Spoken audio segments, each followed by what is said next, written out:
हमें बहुत बार ऐसा लगता है, बहुत बार ऐसा लगता है कि मेरे साथ ही क्यों ऐसा होता है, मेरे साथ ही क्यों गलत होता है। देखो, मेरी कोई इम्पोर्टेंट मीटिंग थी, उसी दिन जो है गाड़ी खराब हो जानी थी।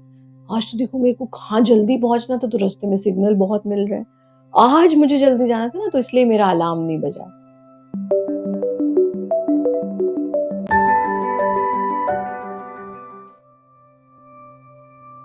हम्म? और फिर हम एक आदत बना लेते हैं दूसरों को ब्लेम करने की, हम परिस्थितियों को ब्लेम करने की, अपने आसपास के लोगों को ब्लेम, पापा की वजह से ऐसा, मम्मी की वजह से ऐसा हुआ, दोस्त की वजह से ऐसा हुआ, तुम्हारी वजह से ऐसा हुआ, ये सब चीजें। लेकिन हम उसके पॉजिटिव पार्ट को नहीं देख पाते। चलिए इसको ऐसे समझो, I just give you one example from my own life. You know what happened once, I was coming back from Iceland. तो हम आ रहे थे और लंदन से हमारी कनेक्टिंग फ्लाइट थी। तो लंदन एयरपोर्ट पे आइसलैंड से हमारी फ्लाइट लेट उड़ी और लंदन एयरपोर्ट पे हम जब तक पहुंचे तो हमारी आगे वाली फ्लाइट टेक ऑफ कर चुकी थी। अब हमें 24 आवर्स का हॉल्ट लंदन एयरपोर्ट पे, और उसके बाद ही हमें वो फ्लाइट मिलनी थी। और बहुत पुरानी बात है, अभी तो एयर ट्रैवल और ये सब बहुत कन्वीनियंट हो गया है, उस वक्त इतना कन्वीनियंट नहीं हुआ करता था। तो हम बहुत परेशान, और हमारे साथ और लोग भी थे, और सब ने जो है, बताओ हमें तो रिश्तेदार लेने भी आ जाएंगे एयरपोर्ट पे। भाई दिल्ली स्पेशली एयरपोर्ट पे जाना पड़ता था, सब अलग अलग जगह से लोग थे। और तब तो मोबाइल फोन्स भी नहीं थे जो भाई एसएमएस ही कर दे, व्हाट्सएप कर दे, कुछ नहीं था ऐसा। फोन होता था इंटरनेशनल कॉल, वो भी आसपास दिखे तो हो। और तब क्रेडिट कार्ड्स वगैरह भी इतने कहाँ हुआ करते थे, तो बड़े परेशान।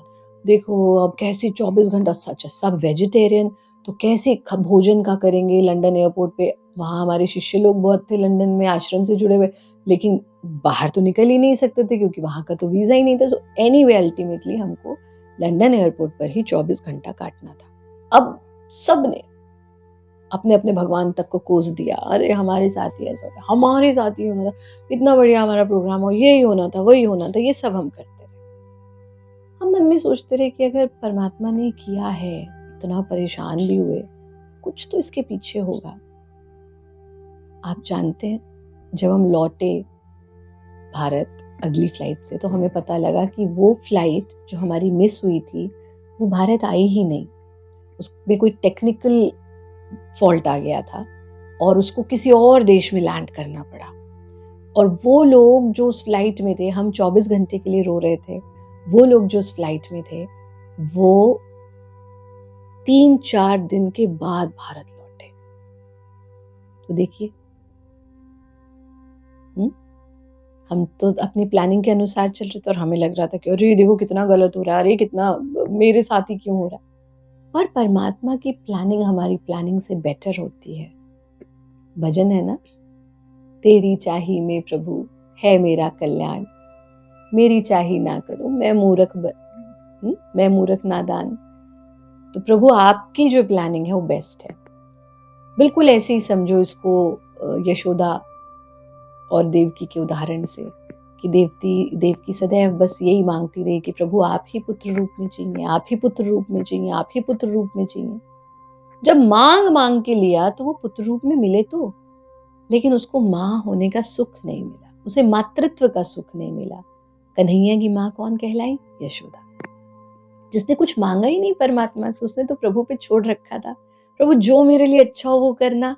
और देखो इतना अच्छा कि उन्हें भगवान स्वयं पुत्र रूप में मिल जाते हैं। हम जिद करते हैं, हम अड़ जाते हैं कि मुझे ये चाहिए, मुझे ये चाहिए। बिल्कुल ऐसे समझो कि जैसे तुम अपने माता पिता से किसी भी बात की जिद करते हो कि मुझे ये चाहिए, मुझे वो चाहिए, मुझे वो चाहिए, हाँ, ऐसे ही तुम परमात्मा से करते हो, मुझे तो ये चाहिए, ये चाहिए। फिर उपवास भी रख लेते हो, व्रत रख लेते हो, अच्छा नहीं मिलेगा मैं खाऊंगा नहीं आज खाना, जैसे छोटा बच्चा करता है, माँ मुझे ये चाहिए, नहीं तो मैं आज भूखा रहूंगा। अब सोच के देखो, अगर तुम अपनी माँ से जिद करोगे, तुम कहते हो माँ मेरे को नूडल्स खाने हैं, माँ कहती बेटा तेरे स्वास्थ्य के लिए अच्छे नहीं है, तो कहती नहीं मुझे खाना है तो नूडल ही खाना है, कुछ और नहीं खाना। वो कहती है स्वास्थ्य के लिए अच्छा नहीं है, फिर भी तुम अटक जाते हो, फिर तुम कहते हो अब मैं खाऊंगा तो नूडल ही खाऊंगा वरना कुछ नहीं खाऊंगा, व्रत। नहीं खाऊंगा कुछ भी अगर मेरी इच्छा नहीं पूरी होगी। तो माँ थक हार के क्या कहेगी कि मुझे पता ही है नूडल तेरे लिए बेकार है, बट अब तू भूखा ही रह रहा है, कुछ और खाएगा ही नहीं, तो ले खा मर। ऐसी कहती है ना हमारे यूपी में, तो जा मर। ऐसे ही जब आप परमात्मा से जिद करते हैं, ये चाहिए ये चाहिए ये चाहिए, ये नहीं तो फिर खाना नहीं खाऊंगा, नहीं तो फिर ये नहीं खाऊंगा, वो तुम्हें दे तो देंगे, लेकिन फिर ये गारंटी नहीं है कि उसमें तुम्हारा अच्छा छिपा हुआ है। तो इसलिए परमात्मा से कुछ मांगो ही मत।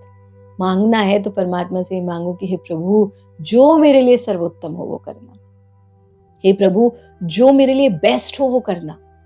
और जब तुम उस पर छोड़ दोगे, ईश्वर प्रणिधान कर लोगे, तो निश्चित रूप से बेस्ट ही होगा। इसलिए ये परेशान मत हो कि ये क्यों नहीं हो रहा। 100% दो अपना। 100% देने के बाद भी ना हो तो समझ जाओ कि इसमें मेरी भलाई नहीं है, मुझे तो उससे बेहतर कुछ मिलना है, इससे मच मच बेटर कुछ मिलना है। और यही योग में ईश्वर प्रणिधान है।